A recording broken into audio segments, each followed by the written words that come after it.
Romans 8:28. And we know that in all things God works for the good of those who love him, who have been called according to his purpose. Life is hard. And before I knew Christ, I struggled with a lot. I had issues with alcoholism. I abused alcohol.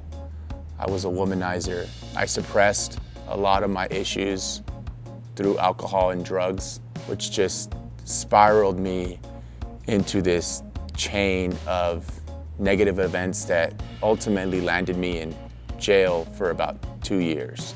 I always wanted to figure out how to do it on my own, or I believed that I could do it on my own. For a good part of my life, I was a lost soul without Jesus. I just got to a point where I realized I couldn't do it on my own. I needed something more. I needed something stronger than me.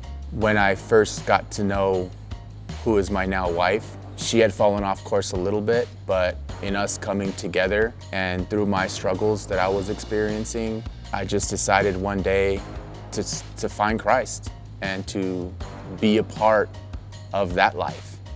So I called her and I said, "Hey babe, would you be willing to go to church with me on Sunday?" I would just say, I didn't see her, but I knew her face lit up and she smiled. From that point forward, we've been in church every weekend. Since I've known Christ, my life has changed. My problems are still there. I still struggle with things. I know there's hope.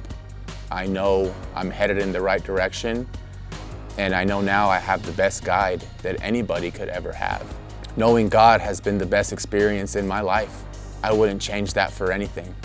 I would never give up. For that specific reason, I got to a point where I decided to get baptized. Not only experience what God's done in my life, but let everybody know that you can do it too. God can change anybody. God can work through anybody. It may have taken me this long to get there, but the best part of it all is I did.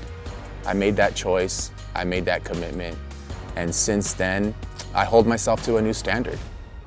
Getting baptized wasn't what changed my life, God did, but getting baptized was my accountability. And that was me saying, from this point forward, I want all of you to know that I'm a follower in Christ and I live to be as close as possible to him.